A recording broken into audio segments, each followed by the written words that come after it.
ओम नमः शिवाय। शिव महापुराण रुद्र संहिता सृष्टिखंड अध्याय 13 शिव पूजननी विधि। ब्रह्मा बोल्या, आ उपरांत हवे हूँ श्रेष्ठ पूजानी विधि तमने कहूँ छूँ। हे देवताओ, तमे सांभळो। आ विधि सर्व कामनाओ तथा सुखने आपनारी छे।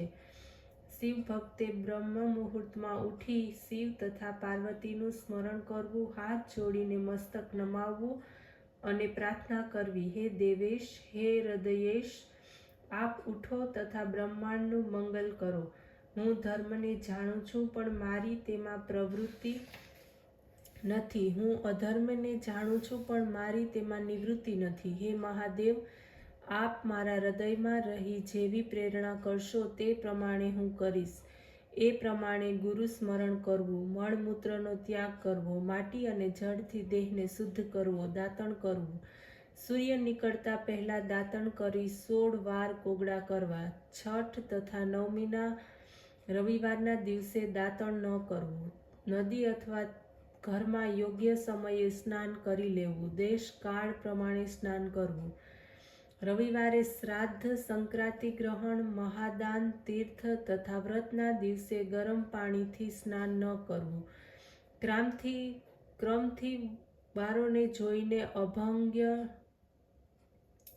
કરવું, ઋષિઓ અને પિતૃઓની પ્રસન્નતા પ્રાપ્ત કરવા માટે તર્પણ કરવું, ધોયેલું વસ્ત્ર ધારણ કરવું, મૃગચર્મ વગેરે ઉપર બેસી આસન લગાવી ત્રિપુંડ કરવું, ભસ્મના અભાવમાં જળથી જ ત્રિપુંડ લગાડવું, પછી રુદ્રાક્ષ ધારણ કરવા, તે પછી બધા કર્મોની સિદ્ધિ માટે શિવજીનું આરાધન કરવું, પછી સમંત્ર આચમન કરવું અથવા એક વાર જ આચમન કરવું, શિવની પૂજા માટે અન્ન, જળ અથવા જે કાંઈ વસ્તુ હોય તે યથાશક્તિ સમીપ લાવવી, વિધિપૂર્વક સંકલ્પ કરવો, તેમાં પોતાની કામના જોડવી, પરમ ભક્તિથી પરિવાર સહિત શિવનું પૂજન કરવું, મુદ્રા દેખાડવી, ગણપતિ પૂજન કરવું, સિંદૂર વગેરે પદાર્થ ચડાવવા, સિદ્ધિ બુદ્ધિ સહિત ગણપતિની પૂજા કરવી, પૂજા કરતી સમયે ઓમકાર સહિત નામને ચોથી વિભક્તિ લગાડવી તથા અંતે નમઃ શબ્દ જોડવો, દેવની પાસે ક્ષમા માગવી, ભાઈ સ્કંદ સહિત ગણેશનું પૂજન કરવું, વારંવાર પ્રણામ કરવા, મહોદર નામના દ્વારપાળનું પૂજન કરવું, પછી પાર્વતીજીનું પૂજન કરવું, પછી ચંદન, કંકુ, ધૂપ, દીપ, નૈવેદ્ય વડે શિવનું પૂજન કરીને પછી નમસ્કાર કરવા। ઘરમાં પાર્થિવ, સુવર્ણ, ચાંદી, પારાની મૂર્તિ હોય તેને નમસ્કાર કરી મૂળ મંત્ર વડે સર્વદા શિવની પૂજા કરવી જોઈએ।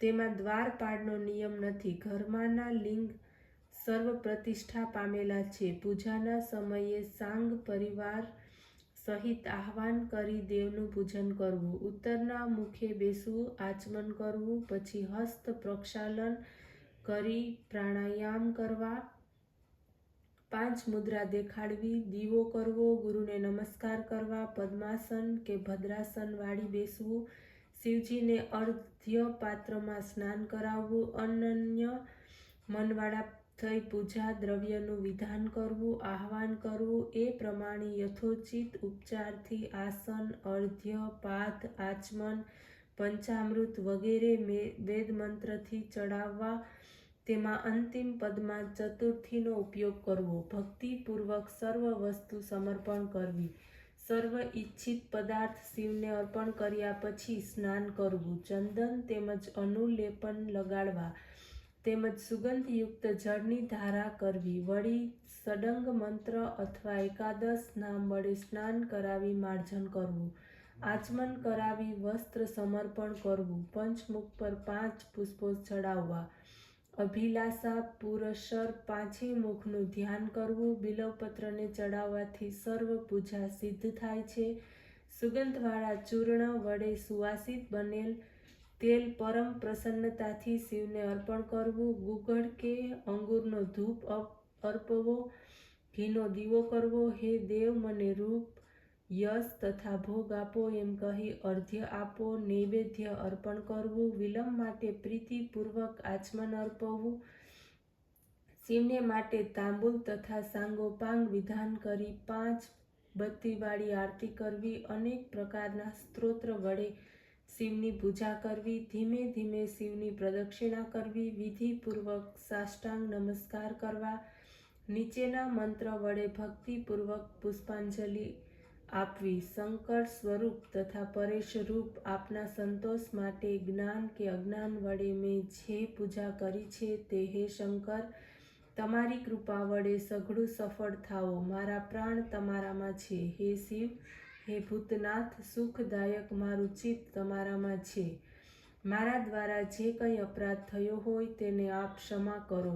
આ રીતે ભક્તવત્સલ શંકરની અનેક પ્રકારે પ્રાર્થના કરવી. વિસર્જન કરી તેની જળમય મૂર્તિ પોતાના હૃદયમાં ધારણ કરવી. હે મુનિઓ, આ શિવનું પૂજન તેમને વિસ્તારપૂર્વક કહ્યું છે. આગળ હવે તમારું શું સાંભળવાની ઈચ્છા છે? ઓમ નમઃ શિવાય.